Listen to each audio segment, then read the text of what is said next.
তাহিরপুর সীমান্তে ভারতীয় রুপিসহ এক বাংলাদেশি যুবক আটক। বিস্তারিত থাকছে আমির হোসেনের তথ্য ও ভিডিও চিত্রে।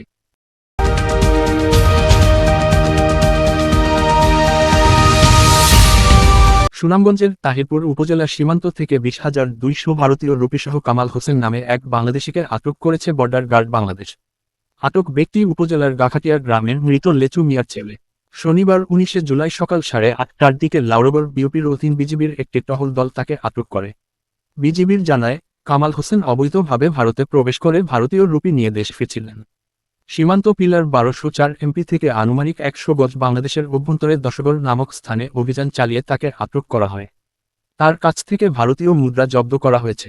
সুনামগঞ্জ ব্যাটালিয়ন 28 বিজিবির এর অধিনায়ক lieutenant colonel KM Zakaria Kadir বলেন, আটককৃতকে ভারতীয় রুপিসহ তাহিরপুর থানায় সুপর্দ করা হয়েছে।